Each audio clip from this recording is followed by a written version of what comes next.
Bonjour à tous, je suis très heureux de vous retrouver pour une nouvelle chronique de Satoshi, en compagnie de mon ami iStake Capital. Bonjour tout le monde. Qui avait déjà fait 2 chroniques précédentes avec nous. Donc je vous présente le concept des chroniques pour ceux qui ne les connaîtraient pas déjà. Il s'agit de découvrir ou de suivre le parcours de personnages un peu hors normes dans l'univers des crypto-monnaies. Voilà, des gens avec qui j'ai de la sympathie et de l'admiration, bien souvent. Donc je suis Benoît Huguet, je suis cofondateur du Journal du Coin, je suis moi-même depuis quasiment une décennie dans les cryptos et je suis en présence de iStake Capital qui souhaite conserver le pseudonymat, ce qui est son droit le plus strict, et donc si jamais vous le reconnaissez, nous vous ferons grâce de bien conserver son identité.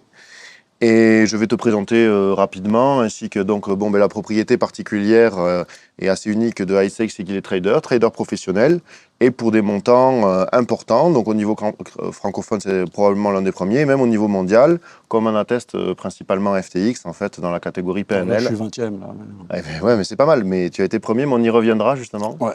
Donc, et la propriété de cette chronique, c'est la 3e en ta présence. Ouais. Donc tu nous as fait l'honneur de 2 chroniques précédentes que je resitue dans le temps. Donc la première, c'était aux alentours fin d'été 2020. Ouais. C'était d'ailleurs aussi dans une maison de vacances que j'avais louée, où tout à fait. Vous avez invité, oui. On avait fait une vidéo. Ouais. Là, la maison est encore mieux, pour ceux vous ne la voyez pas, mais c'est toujours au top. Donc... La net worth a augmenté. Ah, voilà, mais tu commences à spoil, mais c'est ce qu'on veut savoir. Et donc, dans la première chronique que je vous invite tous à revoir, on avait vu tes débuts, comment tu étais arrivé dans les cryptos, il y a combien de temps, en fait, c'était plutôt quand et combien tu avais misé. J'ai un peu expliqué mon parcours et puis comment je tradais à cette époque-là. Voilà, tu étais revenu sur la psychologie dans le trading, quelques réflexions. Tu as fait aussi un long mythique à 9K. Ouais. Donc celui-là qui a dû bien marcher, tu étais revenu dans l'autre épisode et donc je confirme qu'il avait bien marché. Puisque, voilà. Et tu avais fait quelques alt picking, j'appelle ça, c'est-à-dire qu'il y avait quelques petites altes de l'époque, mais c'était 2020. Donc on va voir comment ça a changé, on va voir quelle est ta stratégie 2022. Ensuite, on était revenu 6 mois après, en 2021. Donc là, je pense que c'était à l'aube de l'ATH des cryptos. C'était à Dubaï, là, c'est ça? Ouais, c'était à Dubaï. C'était 6 mois après? Non. Peut-être un peu plus. Ah ouais. Ouais, un petit peu plus. Ouais. Un petit peu plus, j'exagère, mais 10 mois, moins d'un an. Oui, je pense 10 mois. Enfin, ouais, bon. Ouais. Voilà. Donc là, tu avais explosé ton précédent ATH. C'était bien. Ah ouais, c'était une bonne période. Voilà, on était revenu sur quelques indicateurs, ta stratégie, les buys the dip. Il y avait aussi encore un petit peu d'alt picking. Lifestyle des pays, voilà. Et donc, là, moi, c'est pas compliqué, donc on a fait un petit retour. Je suis curieux de savoir qu'est-ce qui s'est passé entre-temps. Donc, on s'est quitté, on était aux alentours de avril 2021, 9 chiffres. Le pic des cryptos n'était pas encore arrivé, mais sachant qu'après les pics, il y a eu des gros dips, des repics, et un début d'année 2022 absolument atroce sur le marché. Ouais. Et donc moi, je suis curieux de savoir qu'est-ce qui t'est arrivé pendant tout ce temps-là. Je regardais un petit peu le board FTX, j'ai vu que ça a swingé. Ouais. Est-ce que tu nous... je me suis fait sortir du classement des 100 premiers, enfin en mai. Mais je suis sûr que tu as fait un ATH avant. Donc tu as dû battre ton ATH. J'ai battu mon ATH après. Ouais. Mais j'ai perdu gros en mai. À cette époque-là, j'avais vendu 30% de mon spot et j'avais pas de position. C'est-à-dire en margine. Et c'est vrai que dans l'euphorie, dans machin, puis il y a très peu d'indicateurs qui montraient un top. Ouais. Donc je me suis dit, on est plus, tu vois, il va y avoir un pic et tout. Je me le disais avant aussi, si tu veux. Mais voilà, je voulais pas être, tu vois, avoir de grosses positions, etc. Parce que c'est difficile de topper un top, ça peut aller très vite, etc. Bon, j'ai fait cette connerie, j'ai repris, j'ai racheté. Donc j'étais full crypto et puis j'ai repris une grosse position. Et 4 jours après, il y a eu le crash. Ouais, voilà, donc j'étais full crypto en margine. J'ai perdu énorme. De toute façon, Bitcoin a perdu 60% en 36 heures, je crois. Donc, tu vois, sur les sommes que je joue, c'est énorme. Plus j'étais en margine. Et moi, j'ai toujours dit que j'avais un stop loss sur ma net worth, c'est pas sur un trade en particulier. Et donc, j'ai pris la décision de couper à mon stop loss. Ah, donc j'ai tout coupé. C'est-à-dire, quand je coupe à mon stop loss, c'est-à-dire que je coupe mes positions margine. Ah ouais. Et je vends tout mon spot. Et toi- Enfin, je vends 80% à peu près, 85% de mon spot, parce que le reste, c'est sur des trucs qui sont pas forcément liquides ou c'est un peu compliqué. Mais tout ce que j'ai en Ethereum, Bitcoin, Avax, tout ça, c'était vendu. en stable, Donc, pour du stable. ouais, stable et USD, pur USD, Ouais. sur un exchange qui permet de le faire. Donc voilà, là, c'était au cas où il y a un problème, etc. Moi, c'est mon trésor de guerre. Moi, c'est, Ouais. ouais. Et c'est là que tu t'es fait sortir du leaderboard. Ouais. Et donc, Ouais, parce que sur mon.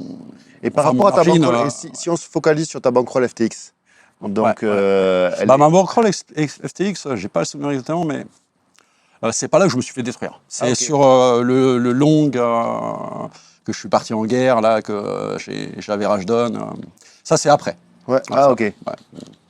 Bon, donc, bah là, bah, voilà, j'ai tout vendu. Et puis, si j'ai tout vendu, tu vois, c'est pas pour reprendre un trade demain, quoi, tu vois. Ouais. Hein, c'est reprendre un trade quand la situation, elle est beaucoup plus favorable, tu vois, où il y a moins de risques, quoi, tu vois. Là, tu parles de quoi? De l'époque ou de maintenant? Là, je parle de mai, là. Ok. Ouais, je De parle mai de mai. 2021. Ouais. Là, je me suis dit, Ouais, bon, ouais. je me suis dit, là, je me suis fait détruire, je reprends pas un trade demain, tu vois. Donc, Ouais. j'ai attendu que ça se calme, j'ai pas tradé peut-être pendant un mois et demi, je sais pas. Et j'ai repris au mois de juillet, j'ai fait 2 tentatives qui n'ont pas marché, où j'ai cut. Infructueuse, ouais. Ouais. Et la troisième, donc j'ai long le bottom, là c'était le bottom, on est remonté à 69K, j'ai tout long en spot et en margin. Et là j'ai cassé mon ATH de network. Ah, excellent. T'as pas atteint les 10 chiffres, hein, je crois pas. Non. Ah, Non, c'est dommage, non. parce que tu sais qu'on a rendez-vous hein, Ah, pour on les n'est 10 pas loin chiffres. en multiple, hein, mais bon, ouais, en chiffre, on n'y est pas.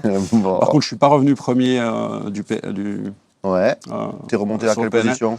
Je sais plus, 11, 13, un truc comme ça.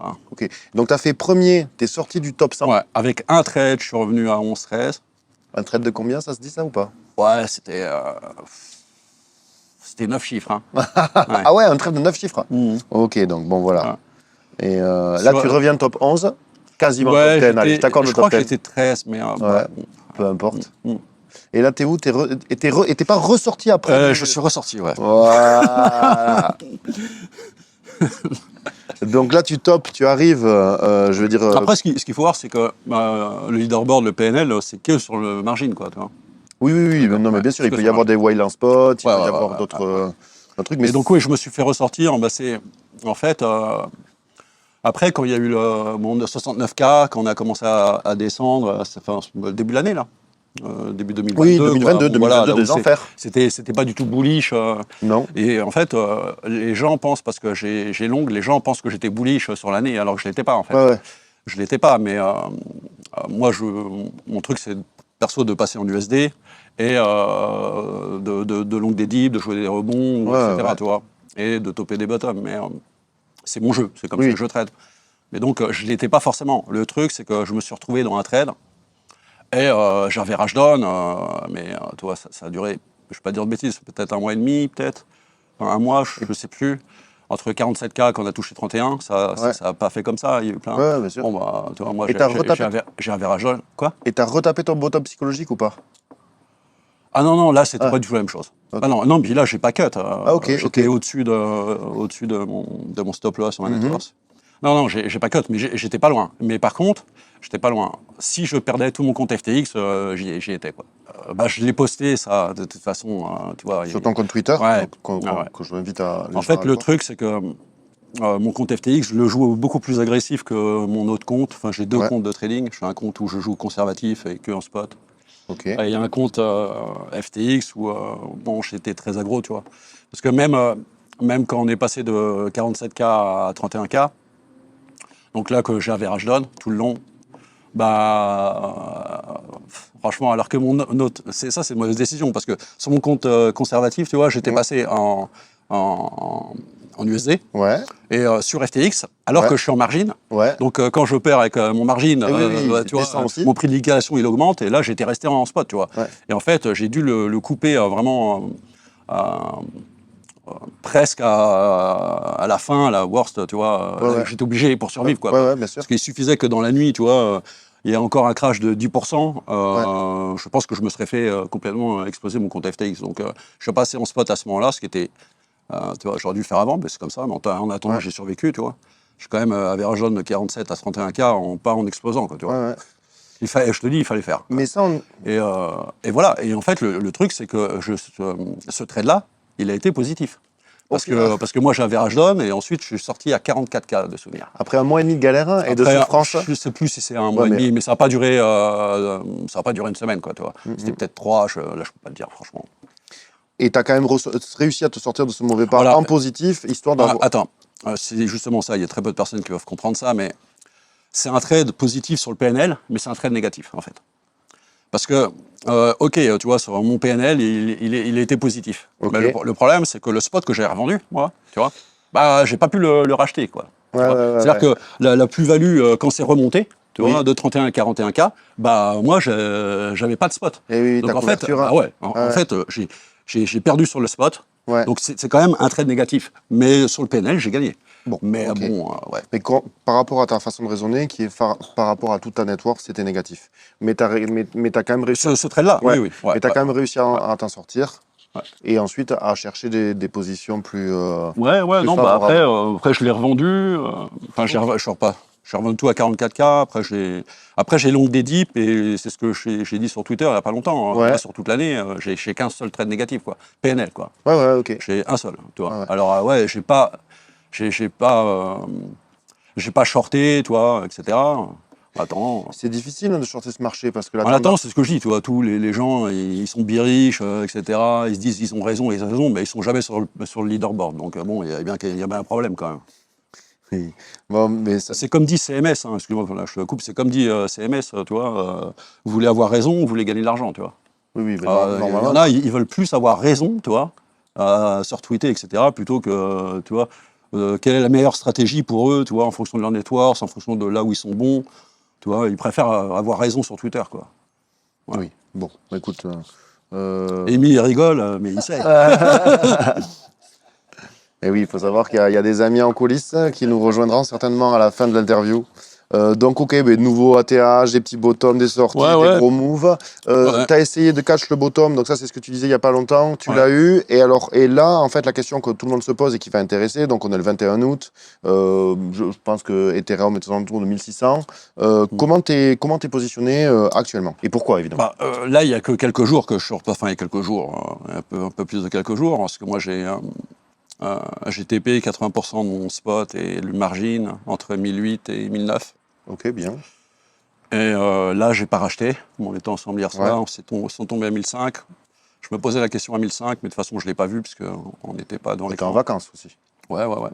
C'est vrai que là aussi, c'est un peu particulier par rapport aux deux autres interviews qu'on a fait, c'est que là, je suis plus vraiment dans le marché, quoi. Tu vois. Quand vous êtes venu au mois d'août, là, c'était encore la folie de la défi et tout. J'étais sur sushi et tout. Enfin, tu vois.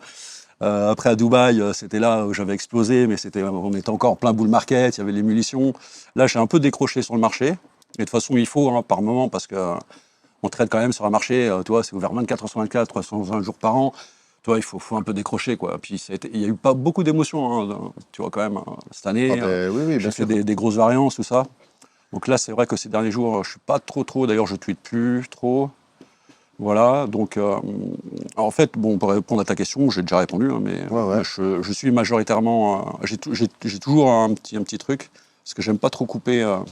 Parce que si jamais je coupe tout à 100%, il faut que je reprenne dans un dip. Un gros dip, tu vois. Ce que j'aime faire, tu vois. Mais le fait de garder un truc, tu vois, je peux reprendre ma position facilement à 50%, tu vois, c'est plus du... C'est la façon dont j'ai de manager mes trades, tu vois. C'est pas, moi, je prends pas un trade, tu vois, et puis, tu vois, je suis pas un sniper dans le sens, tu vois, j'appuie sur un bouton, tu vois, hop, mon ordre est passé, je veux vendre, je rappuie sur un bouton, ça se passe pas comme ça. Parce que donc il y a des fois, je les allège de 30%, et puis je le reprends, des fois je les allège de 50%, je le reprends un peu plus. Là, c'est 80%, j'ai en USD. Mais ça, c'est une bonne remarque, hein, parce que moi, je suis pas trader, donc je suis un newbie trading. Et c'est vrai que souvent, un débutant, il va considérer que c'est on ou off. Mais en réalité, rien t'oblige à rentrer d'un coup. Tout d'un coup. Ils ont raison quand même. Parce que ça vient de la taille de la banque. Normalement, toi, débutant, t'as pas beaucoup. Donc, tu étais plus en mode sniper quand même. Ok. Mais bon, toi, tu étales ta rentrée. Tu vois, par exemple, j'avais fait un... J'avais long 500 bitcoins à 1780, 17 800. Et on était vraiment proche du bottom. Je crois que le bottom, c'est quoi, 17 600. Le truc, c'est que, tu vois, moi, je passe pas en OTC, tout ça. Donc, moi, je rentrais des ordres de 50 bitcoins et tout, tu vois, 50, 100, tu vois. Et le truc, bon, il y a le rebond, etc. Tu vois, et en fait, ça a été assez vite, tu vois. Donc moi, j'ai pas pu, j'aurais pu toujours, mais j'ai pas voulu, tu vois. Je me suis dit bon, ça fait ça, bah je rajoute, tu vois. Bon, ça l'a pas fait, donc j'ai rentré une petite position par rapport à moi. Mais donc quelqu'un qui, tu vois, qui joue avec, je sais pas moi, 5K, 10K ou même 100K, il rentre en une fois, c'est pas du tout pareil, tu vois. Moi, il faut que je calcule, bah derrière, tu vois, si jamais mais ça peut être pareil sur vraiment des shitcoins, parce que toi, disons que pour des débutants, mais bon, c'est vrai que c'est en général, avec une plus petite net worth, c'est on-off. Bah ouais. Mais et justement, là, quand tu es une petite net worth, justement, c'est compliqué parce que, enfin, il y a quelque chose qui est compliqué, c'est que, tu vois, moi, le fait de scaler mon entrée, tu vois, si jamais, ça, tu vois, on aurait rebondi, puis on serait retapé dans les 16 000 ou 15 008, etc. Moi, j'aurais rajouté, ça ne me pose pas de problème. Bien sûr. Tu vois, alors qu'eux, ils peuvent se faire liquider éventuellement. C'est pour ça que c'était une petite net worth, honnêtement. Faire du margin en trading, tu vois. Bah non. Toi, tu recommandes quoi, le spot? Mais j'ai déjà dit, les petites net worth, il faut qu'ils regardent les projets qui sont intéressants, et il faut holder, il faut. C'est déjà assez volatile. Il n'y a pas besoin de. Moi, je pense à titre personnel que les gens sous-estiment la patience, tout simplement. Tu vas descendre en market cap et tu vas être patient et tu n'es pas à l'abri d'une belle surprise si tu as bien sélectionné tes coins. Tu vois, c'est pas beaucoup plus compliqué que ça. Ok, donc là, bon, quand même, tu es majoritairement stable, même si tu n'es pas à 100%. Là, pour l'instant, après, ça peut changer dans 2 jours, moi. Bien sûr. Mais là, oui. Et ton idéal, quel serait ton narratif à l'heure actuelle? Je veux dire, on est toujours sur un marché haussier, je veux dire, très long terme, et c'est 4 jeux bottom, c'est ça ton grand jeu? Ensuite, il y a une nouvelle stratégie dont on va parler, qui te préoccupe, ça j'ai vu. Non, c'est toujours été cash au bottom. Avant, le marché crypto, il marchait tout seul. Aujourd'hui, tu vois, il est quand même, c'est très dépendant de ce qui se passe, tu vois, avec le macro, les stocks, etc. Et tu vois, moi, je ne sais pas ce qui va se passer. On peut avoir un bear market, tu vois, pendant 3 ans, c'est pas impossible, tu vois. Et que ça range, je sais pas, en fait, tu vois. Moi, je vais te dire ce que j'ai observé en te regardant. C'est vrai que, tu vois, si je te posais la question, à ton avis, quel est le bottom, toi, tu me répondrais, j'ai l'impression que, en fait, tu connais pas les événements qui vont se passer dans le monde. Bien sûr. Et en fait, le bottom est dépendant des événements. Bien sûr. Toi. Après, ils vont te dire, je l'avais lu dans les graphes, mais allez, arrête, tu vois. Si c'est la merde entre la Chine et Taïwan et que ça fout le machin, etc., qu'est-ce que tu vas lire dans le graphe, là? Et moi, l'impression que j'avais, si tu es aussi conservateur, évidemment que tu joues au catch bottom, mais l'impression que j'ai en te regardant, c'est que tu suis beaucoup la macro, et la macro est incertaine. Et donc, du coup, c'est difficile de se positionner lourd avec beaucoup de conviction, sachant qu'à tout moment... sur les dips, tu vois. Après, le bottom, pour moi, je pense qu'il y a de grandes chances qu'il soit là, s'il n'y a rien de nouveau, tu vois. Parce qu'on a quand même pricé beaucoup de trucs dégueulasses, tu vois. Enfin, dégueulasses, je parle de l'inflation, tout ça, etc. Si l'inflation ne remonte pas, que la Fed, elle ne fait pas, tu vois, des moves qui portent préjudice, tu vois, au risque asset. Si la guerre, ça ne s'envenime pas, soit en Ukraine, soit avec la Chine, il y a de grandes chances que le bottom soit là, tu vois. Mais si je me permets de te couper, je veux dire, l'inflation pour toi, c'est une inconnue, mais qui est quand même encadrée, c'est-à-dire qu'elle est plus ou moins prévisible. Donc, c'est pas quelque chose qui te préoccupe tant que ça, j'ai l'impression. Par contre, la guerre, plus. Tous les événements qui ne sont pas pricés, en fait, tu vois. Voilà. Tu regardes ce que tu penses que le marché il a pricé, etc. Tout ce qui n'est pas pricé. Dans ce cas-là, j'ai une question. Je sais qu'en ce moment, enfin même depuis longtemps, tu es bullish Ethereum. Est-ce que le merge est pricé pour toi? Non. Ouais, ça c'est sympa. Mais ça ne veut pas dire que qu'il va exploser avant le merge ou juste après le merge. Ça dépend du contexte global. Mais s'il n'y avait pas d'horreur. S'il n'y avait pas tout ce niveau d'incertitude, etc., sur les cassettes et tout ça, et qu'on était sur un marché crypto bullish, plus ou moins bullish, je pense qu'il exploserait carrément. Ok. Mais donc ça se joue quand même. Donc je suppose que tu vas tenter de le jouer. Ah bah ouais, ça fait un moment que je... Oui, bien sûr. Alors, moi, j'avais deux remarques par rapport... ça, c'est pour revenir par rapport à ton stop-loss mental sur la totalité de ta net worth. Moi, un événement qui m'a quand même beaucoup marqué, relativement récent, c'est le crash complet de Three Arrows Capital, qui se sont broke, alors que ce sont quand même des professionnels de la finance traditionnelle à la base, qui avaient une réputation, je veux dire, alors évidemment, on est toujours impressionné par les chiffres, mais ils étaient quand même montés à 18 milliards de net worth, et j'ai l'impression qu'ils sont endettés de 2 ou 3. Donc c'est un épique crash. Est-ce que tu as quelques mots à dire pour ça, et comment toi, ton stop loss mental te suffit pour te prévenir de ce genre de risque? Comment, en fait, qu'est-ce que tu conseilles aux gens pour pas se broquer? Parce que là, j'ai l'impression que ça part déjà, vite, il y a plus, sur Arrow Capital, je pense qu'ils ont étonné tout le monde. En tout cas, moi, ils m'ont étonné. Mais moi aussi, je t'avais même impressionné. Pour moi, sur Arrow, c'était la smart money de l'industrie. Ouais. Voilà. C'est bien pour ça qu'ils ont réussi à lever, on leur a prêté des sommes, etc. Sans collatéral. Garantie et tout. Enfin, tu vois, et puis, ils avaient l'air, tu vois, sérieux, solides quand ils parlaient. Enfin, non, c'est vraiment, j'ai été étonné, tu vois, et un risk management zéro, quoi, tu vois. Ils ont été plus des jeunes que les jeunes de 18 ans. Oui. Ou même que toi qui prends des risques, mais qui sont cadrés par justement cette règle simple. En fait, une règle simple. Ce que les gens ils comprennent pas, c'est tu peux prendre des risques, mais si tu as un stop loss et que tu t'y tiens, et c'est pas un stop loss par trade, parce que ça veut rien dire. Donc bon, mais ta recommandation, c'est fixez-vous un stop loss, et par contre, il faut s'y tenir. Parce qu'après, plus on approche, plus on entre dans le démon. C'est-à-dire que, tu vois, et voilà. Et toi, tu t'y tiens. Celui-là, oui, parce que moi, c'est un stop loss, si tu veux, il arrive quoi que ce soit. Moi, je veux que ce qui reste là, ça, c'est mon terreur de guerre. Il n'y a pas, je vais, tu vois. Oui. Mais parce que c'est vrai qu'il y a une différence. Le truc, ce qu'il y a avec Three Arrows, je pense, parce que je ne les connais pas, à part que j'ai chatté 2-3 fois avec Suzu, ça, c'est pas moi, voilà. On passe les détails. Mais ouais, non, mais je sais que c'était. Non, parce qu'il me demandait tout le temps qu'est-ce que tu regardes, tout ça, et puis, il me demandait beaucoup d'informations, mais lui, il me donnait rien. Donc moi, ça, tu vois, ça me saoule, donc je lui parle plus. Mais en fait, on s'est pas engueulé, hein, c'est juste, en fait, c'était one way, quoi, toi. Donc ils sont un peu, tu vois, non, pas pushy, mais c'est un peu mentalité requin, j'ai l'impression, tu vois. Alors qu'à la télé, tout ça, ils passaient bien, mais ils sont peut-être bien. Moi, je les connais pas, donc je ne vais pas dire plus que ça. Non, je pense que ce qui a déconné chez eux, c'est qu'en fait, ils ont trop la folie des grandeurs, quoi.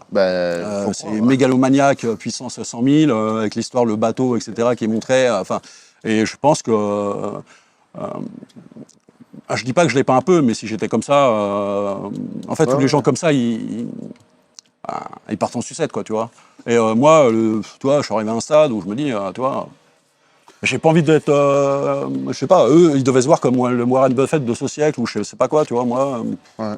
Mais moi, je veux, mais tu as quand même un certain instinct de survie, parce qu'en fait, ce que je remarque, c'est qu'en fonction de ton network, admettons, tu commences et tu as une petite épargne, tu n'as pas grand-chose et tu le mises. En fait, si tu le perds, tu pourras le réaccumuler par le travail. Et donc, ce n'est pas une perte qui est irrécupérable, c'est une perte qui est fâcheuse, qui prend du temps. Tu parles de qui, là? En général. C'est-à-dire en fait, tes pertes en fonction des montants ne sont pas les mêmes. C'est-à-dire que si tu perds des milliards, tu ne les referas plus jamais. Plus jamais tu les referas. Possiblement, en tout cas. Alors que si tu perds... mais est-ce que ton train de vie va changer, tu vois? C'est-à-dire, je sais pas, quelqu'un qui a 1 ou 2 milliards, tu vois, il perd 90% de sa net worth. Mais est-ce que sa vie, elle va changer, toi? Oui. Je sais pas. Mais là, moi, personnellement, elle ne changera pas. Donc, c'est pour ça que tu m'avais posé une question. Est-ce que, quand je t'ai passé de 20 millions à 2 millions, là, tu m'as dit, ouais, ça fait mal, etc. Je t'ai répondu, oui, mais ma vie de tous les jours, elle ne change pas. Tu vois? Ouais. À part qu'eux, ils sont quand même endettés de 2 ou 3. Hein. Ils ont vraiment déconné. Ils sont morts, justement, parce que il n'y avait même pas à essayer de, toi. Et puis même, tu te dis, quand ils prennent ces niveaux de risque sur Luna, tout ça, c'est quand même un scénario que tout le monde pouvait envisager. Tu vois? C'est-à-dire que ça veut dire quoi? Ça veut dire que ils l'ont pas prévu, oui, toi, ou il y a personne qui calcule le risque chez eux. Ils ont quand même une entreprise, des salariés, etc. Si ce scénario qui a, je sais pas, 8% de chance, 10% de chance d'arriver, comment on fait? Ça implique quoi? Parce que eux, ils ont plein de coins qui sont vested, qui sont illiquides, etc. Bon, c'est normal que ça a un grand impact sur l'ensemble de leur portfolio. Et à mon avis, enfin, on dirait qu'ils ont jamais calculé ça, quoi. Mais écoute, c'est le grand tabou. C'est ça qui est hallucinant. Ouais. Et autre question par rapport au bottom, tu ne penses pas qu'ils se sont fait liquider des assets et que ça, par exemple, c'est un événement qui ne se reproduira pas et qui est de nature à dire que le bottom est passé? Ouais.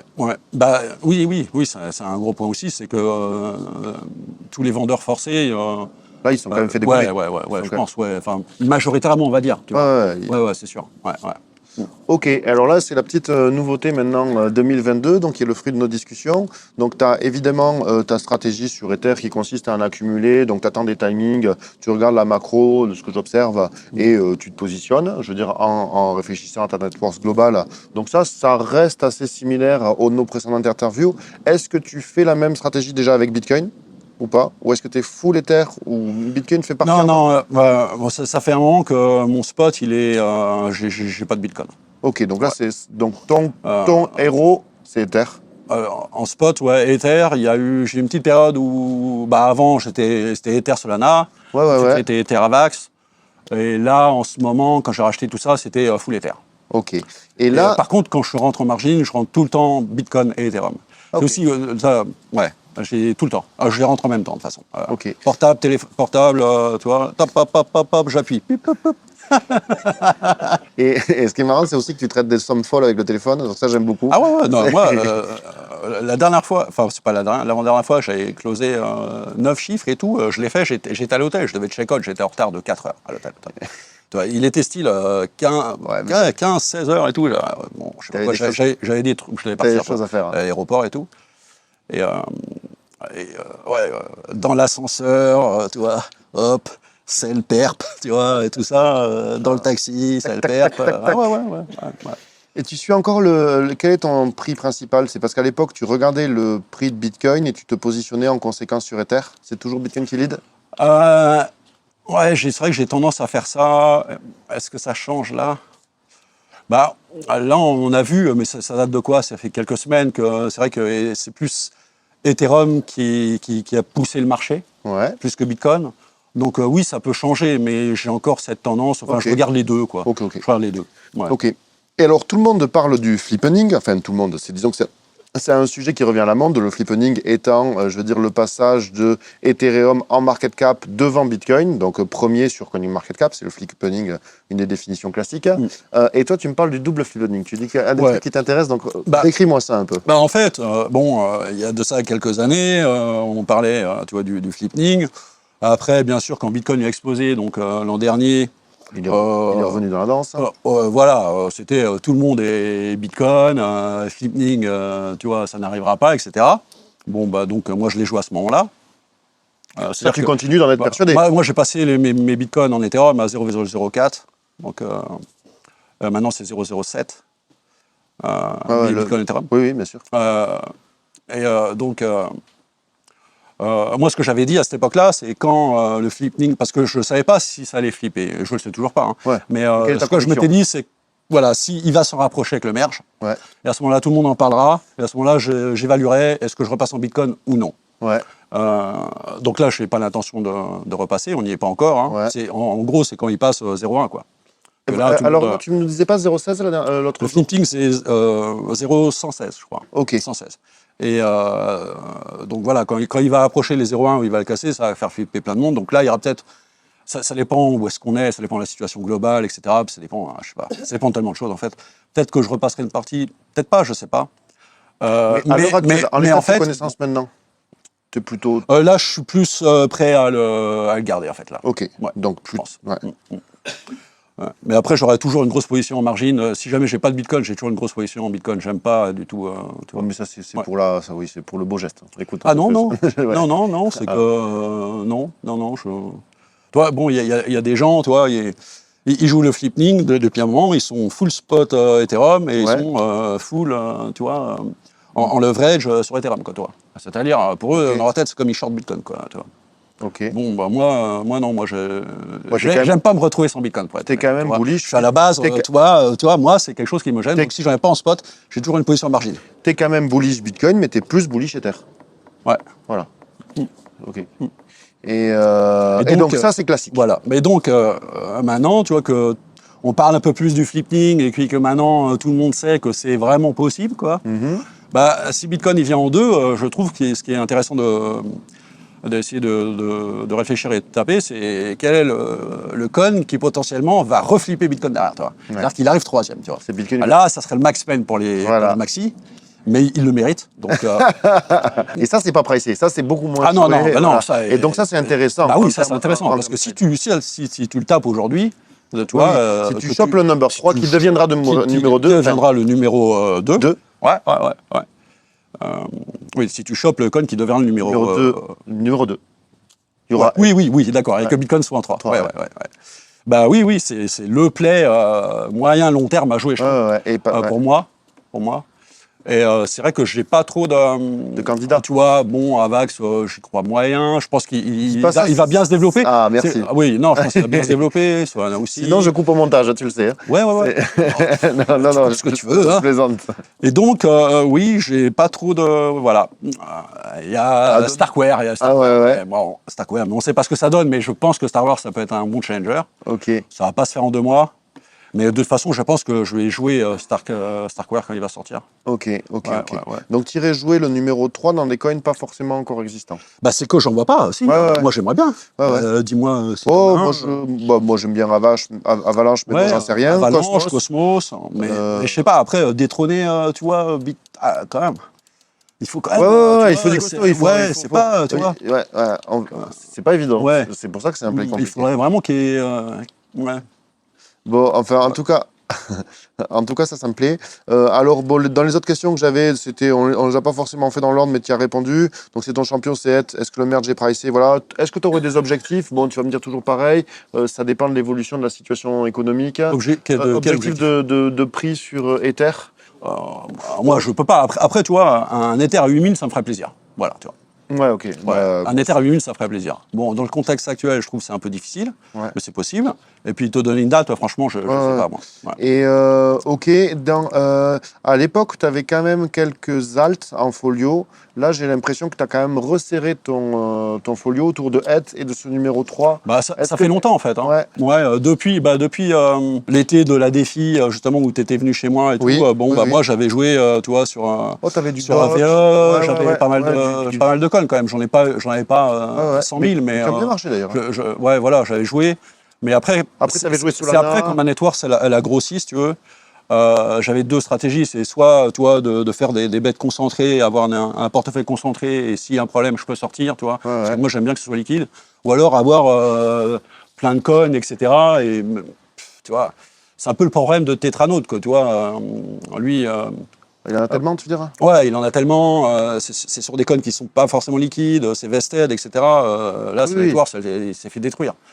Bon, bah moi, ça me correspond plus, tu vois. Je préfère avoir 2-3 grosses lignes et 2 grosses positions margines. Et puis, tu vois, plutôt que regarder tout... D'ailleurs, je ne m'intéresse plus vraiment à ce qui sort. Hein, mais tu peux pas, mais en fait, c'est ce que tu disais, ça correspond à un discours que tu as tenu plusieurs fois. C'est qu'en fait, il faut adapter ta stratégie à l'évolution de ton portefeuille. Ouais. Et donc, regarde ce qui est arrivé à Sparrow, moi, ça ne peut pas m'arriver. Ouais, ben en plus, eux, ils sont illiquides, ils ont bien sûr. Entre séparés. C'est bien beau de faire des fois 1000, mais bon, tu vois, si derrière... si derrière tu fais un trou de 2 milliards, c'est un problème. Ok, alors dans la précédente interview, c'est vrai qu'on était sur un marché hyper bullish et tu cherchais des indicateurs de top. Donc je serais curieux de savoir, peut-être tu en avais 2, le Z, machin. MVRZ. Est-ce que ça a donné quelque chose, ça? C'était bien? On était haut, hein, mais il n'a pas marqué le top. Ok, très bien. Ça s'est pas fait, il n'y a eu qu'un indicateur, c'est le PI, je ne sais même pas te dire ce que c'est. Voilà. Mais c'est le seul indicateur qui a marqué le top. Et là, j'allais commander dans une configuration différente, j'allais te poser une question différente, c'est est-ce que tu as les indicateurs de bottom? C'était un truc, ou est-ce que tu as des...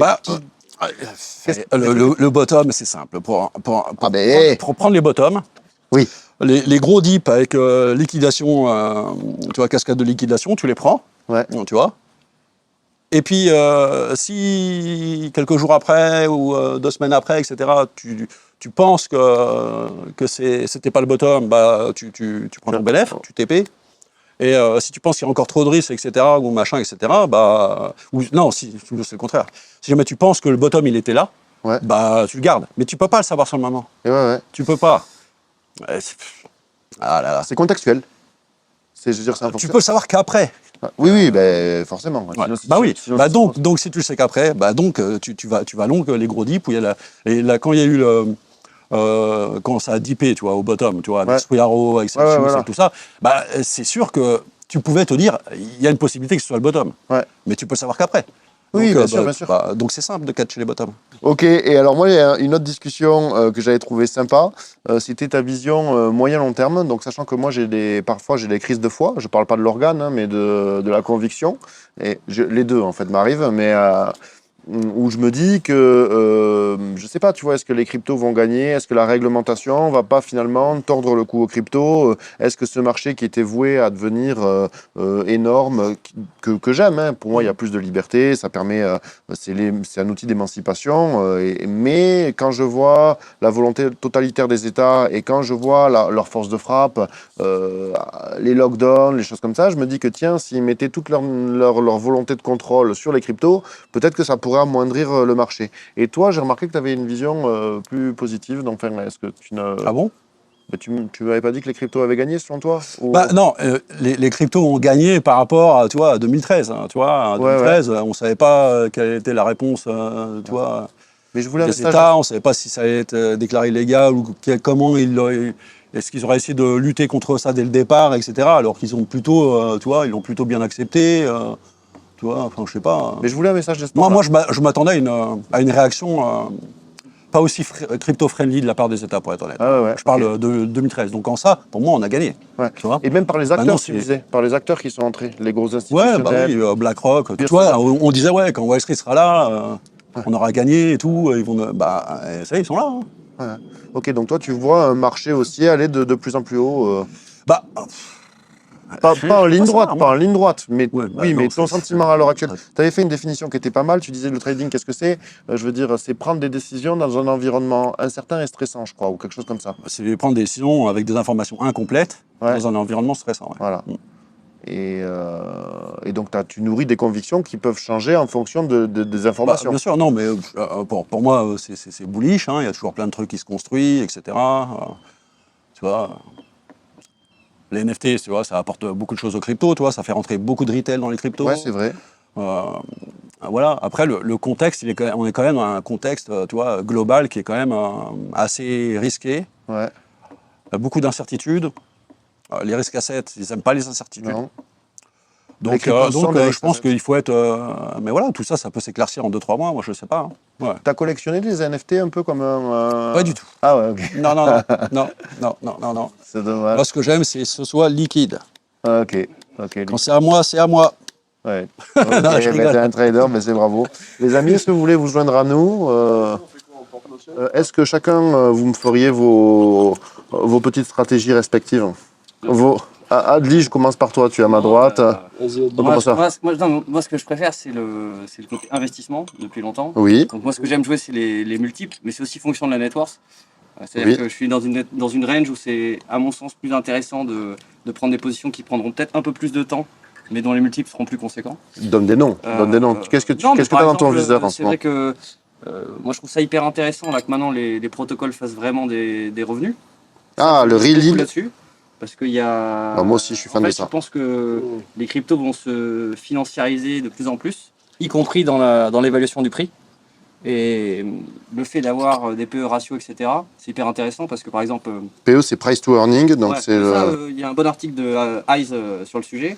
Mais en gros, c'est hyper intéressant de se dire qu'on a des assets comme DYDX qui devraient faire tomber toute la value très bientôt dans le token, qui sont pricés avec un ratio qui est déjà intéressant, alors que la plateforme, elle est toute petite.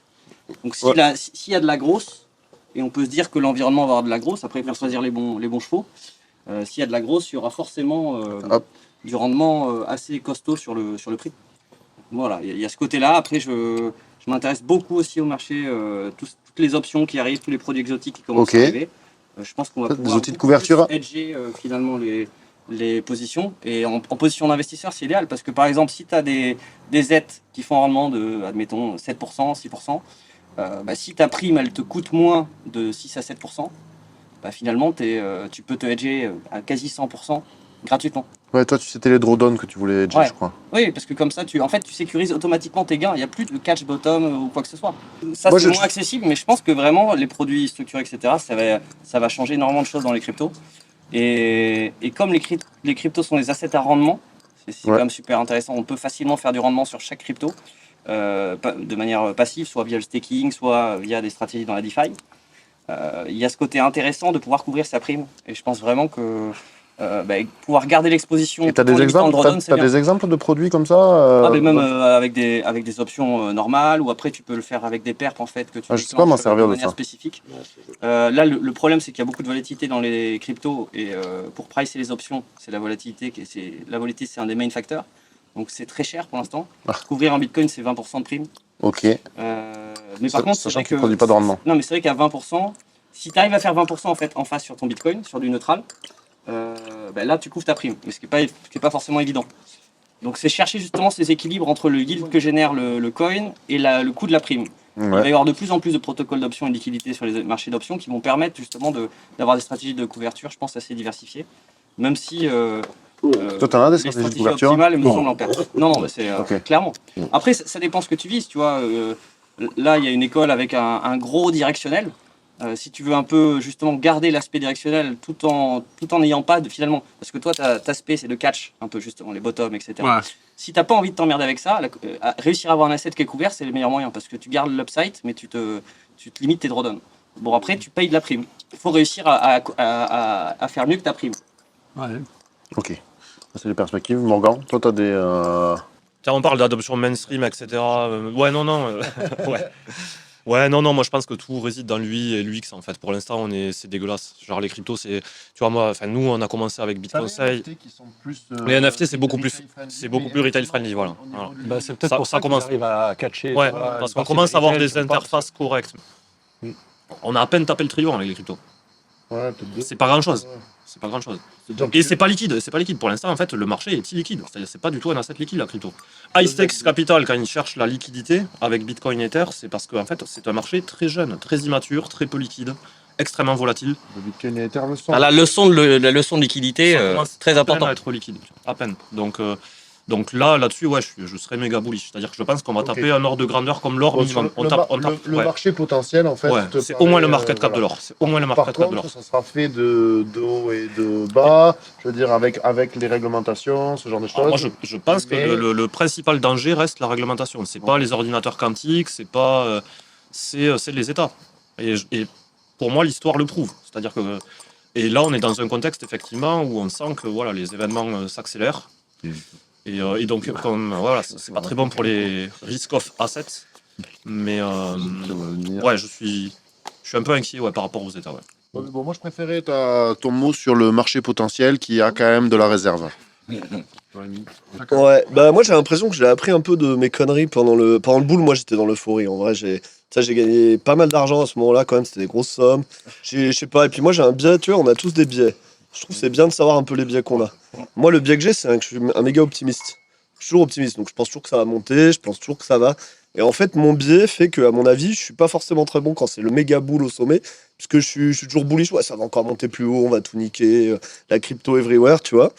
Et par contre, je pense qu'en bière, je suis beaucoup plus solide. Donc j'ai fait. Parce que quand tout le monde est en mode panique, ça y est, on est parti en bière, c'est fini, machin. Alors que, voilà, tu vois, il s'est quand même passé plein de trucs les 2 dernières années. Ouais. Et finalement, quand on est vraiment au fond du trou, moi j'ai l'impression, c'est bon, relax, ça va remonter. Mais c'est vrai que c'est stressant quand même. Et donc j'ai un peu appliqué ça, parce que j'ai fait un petit long à 1150 sur Ethereum. Et d'ailleurs, j'ai tweeté, j'ai dit, ouais, pour moi, on n'est pas loin des. Enfin, j'ai dit, c'est un bon moment pour acheter. Peut-être qu'on peut descendre à 10 000 sur Bitcoin, peut-être qu'on peut descendre encore. Mais voilà, là, si tu as un boulot, la bonne stratégie, c'est tu regardes pas les cryptos, tous les mois, tu mets à côté de ton salaire, on est sur des bons prix, là, tu vois. Ouais. C'est sûr que les prix de maintenant, dans 3-4 ans, on est au-dessus, quoi. C'est ça que je veux dire. Ça, j'en suis quasiment certain. Et ça, à 100%. C'est une des erreurs. Oh non, dis pas ça. Moi, je le pense. Mais ouais, mais 100%. après, je dis pas que les gens, ils doivent me suivre. Moi, je pense que. 99%, 95%, évidemment, ça n'existe pas, le 100%. Tout peut arriver, mais tu vois, à moins qu'il y ait vraiment une guerre massive des États ou je sais pas quoi. Tu sais, on est monté très haut, on a bien recrash maintenant. C'est pas aussi impossible que ça, que là, ça part en couille. Ah ouais, tu vois. Je sais pas, moi, je suis. Tu vois, tu l'estimes à 1%, 2%. Vous avez peur. Moi, je suis un 5e au moins. Vous avez peur. Non, mais ouais, en plus, moi je trouve que tu vois, t'as des trucs genre, effectivement, par exemple, là je suis vachement bullish Ethereum, parce que je pense qu'on sous-estime aussi l'aspect juste monétaire de la production. Tu vois, si tu prends Bitcoin, il y a quand même des millions et des millions de Bitcoin qu'il faut dumper tous les jours pour payer le mining, quoi, pour payer les frais électriques, d'infrastructure, etc. Là, sur Ethereum, on va se retrouver avec l'inverse. C'est-à-dire, tu stacks tes Ethers et tous les jours, tu récupères des rewards et la supply diminue. Tu vois, d'un point de vue économique, c'est juste ouf. Si tu as un asset où tu peux faire 3-4% de rendement, donc le supply décroît. là-dessus, Donc, c'est juste un truc économique basique. Là, sur Ethereum, pareil, tu as des tonnes de. Je sais plus combien de milliers d'Ethereum doivent être burnés doivent être vendus par les mineurs tous les jours, mais c'est énorme. Donc, cet effet-là, tu l'auras plus quand même. Alors, c'est vrai que cet effet-là, en plus, pendant les bières, il fait mal parce que t'as plus personne qui achète, tout le monde a peur, et puis ça te fait une pression baissière énorme. Et du coup, je pense que ça, c'est un truc cool pour Ether. Donc, ouais, je suis long Ether, Bitcoin, j'ai long à 20 000 Bitcoin, mais c'est tout petit. Hein. C'est même pas 5% de mon stack. Enfin, tu vois. Mais je suis all-in crypto, de toute façon, toujours all-in crypto. Mais ce que je voudrais arriver à faire, c'est arriver à pas être le gros débilos et à même faire des longs au sommet. Parce que, ouais, en janvier, j'ai fait un long de merde, je me suis fait liquider mes bitcoins. Hein. C'est vraiment débile. Hein. Mais bon, bref, c'est un autre sujet. Mais ouais, j'ai fait beaucoup de merde pendant ce bull market. J'ai pas été très bon. Hein. Que t'écoutes Jenny. Ouais, merci, ça fait plaisir. On aime les deux. Hein. Mais ouais, globalement, je pense, tu vois. Et aussi, je me suis trop éparpillé dans des trucs de merde. Tu vois, j'ai investi dans un milliard de petits protocoles à la con, des Aleph, des machins. Parlons pas de tes NFT. Ouais, parlons pas de mes NFT. Ouais, c'est encore un autre sujet, les NFT. Mais je suis moins désespéré qu'avant sur les NFT. Hein. J'ai l'impression que ça tient quand même. Hein. Les EP et les Pink et les trucs comme ça. Parce qu'ils ont crash, mais moins que les gros shitcoins, quoi, tu vois. Donc, en gros, je dirais, ouais, faut éviter tous les tokens que les. En fait, déjà, les débutants, ils font les mêmes erreurs que moi, c'est-à-dire que ils vont acheter des tokens, ils connaissent rien du tout, quoi. Moi, finalement, je me ressente là. Tu vois, Avax, je connais pas assez bien. Plein de trucs, je connais pas assez bien. Ethereum, je comprends. Je vois que ça cartonne. Vas-y, pourquoi je vais aller acheter 50 000 tokens de merde où je comprends rien juste parce que j'ai. Parce qu'un mec m'a dit, achète ça, c'est cool. Enfin, tu vois. Ça a du coup de. Non, mais ça vaut le coup d'investir dans des projets qui sont prometteurs et tout. Mais il faut vraiment faire les due deals, quoi. Faut pas les acheter. Après, je que pense deux qu'il y a mecs en aussi, parlent sur un channel. Ouais. il y a un moment où tu peux acheter n'importe quoi parce que Ouais, c'est vrai. tout bulle. T'as raison que dans Tu les vois. bières, c'est peut-être le bon moment, hein, des fois. Ouais, mais Parce que- ouais, dans les bottom débit ou dans les Ouais. tu vois, mais quand tu vois, le bull market, il a duré combien de temps là? 1 an et demi. Ouais. Un an et demi. C'était bon. Tu vois, Ah ouais, je veux dire, c'est joli, là, il y hein. a un mec, en C'était qui pas t'as mal. confiance, tu vois. Tu C'est sais vrai. qui sait de quoi il parle. Il te parle d'un projet, etc. Ouais. Tu vois ça, tu peux prendre la décision d'acheter. Ouais. Ça, tu peux pas le faire aujourd'hui. Ça, enfin, tu vois. Ouais, et en même temps, je sais pas, parce que regarde, quand tu prends le bull, ce qui crache le plus, c'est les shitcoins de merde. Sauf que depuis le bottom, t'as les shitcoins de merde. Si tu les avais achetés, tu vois, quand on achète du Ethereum ou du Bitcoin au bottom, t'as les shitcoins de merde, ils ont déjà fait des x2, x3, x4. Ouais, mais enfin, quand tu achètes un shitcoin, enfin, je parle pour moi, Ça en tout dure cas, à pas, l'époque, ouais. quand j'en achetais, c'est pas pour ça faire dure deux pas fois, forcément. c'est pour faire x100. Ouais, bah. Et donc, oui. c'est pour hold, quoi, tu vois. Et on n'est pas dans une période où tu veux hold du shitcoin. Enfin, pour moi. Ouais, non, mais je suis. Ouais. Ouais. Je sais pas, honnêtement. Bah après, j'ai une petite liste, toi, Chiterie de shitteries que si jamais, là, toi, le marché... ouais. Tu nous en donnerais quelques-uns Non. Ah, ça Non. c'est des chiteries. Non, parce qu'il n'y a pas assez de liquidité, il suffit qu'il y ait quelques personnes comme moi. Non. Bah, vous, je vous l'ai dit, hein, mais ouais, voilà. Bon. Non, je ne vais pas... ouais. Je vais le garder. Mais voilà, en gros, ouais, surtout. Ouais, non, moi je suis quand même bullish. Hein. Je pense qu'on a bien crash. On peut encore recrash en dessous. Mais tu vois, si je donnais des minimums, je sais pas, Bitcoin il descendra jamais en dessous de. Bon, honnêtement, moi je pense Bitcoin descendra jamais en dessous de genre 10 000, 12 000, tu vois. Ethereum, peut-être 500, des niveaux comme ça. Tu vois, Je pense que ça dépend de... Puis on est monté moins qu'avant dans les multiplicateurs, donc du coup on devrait descendre moins aussi. Tu vois. Ouais, et Plus puis- le marché grossit, moins on fait des x10 par rapport au top d'avant et l'amplitude Ça va vers le prendre, ça bas. va aussi. prendre du temps maintenant. Même si elles sont quand même violentes, ouais, tout à fait. Ça va prendre du temps, ça va ranger. Ça... Est-ce qu'il reste encore des bitcoiners durs Il y en a plein, ouais. Hein. Ouais. On va les voir, on va aller à. Parmi nous. Ah, parmi nous, Ouais, des vrais maxi. Bah, j'ai invité Gilles, mais il pouvait pas Il y a venir. Gilles, ouais. Hein, Gilles, il aurait été bien là. Ouais. Avec nous. Gilles, il aurait été bien. Regarde, Ça aurait bien rigolé. Et d'ailleurs, Gilles, il dit que à la prochaine. il revient Bah, toujours à attends, on va le voir à Biarritz, Gilles, je pense. C'est vrai que C'est sûr. même. iStack a besoin d'avoir un margin sur Bitcoin quand même.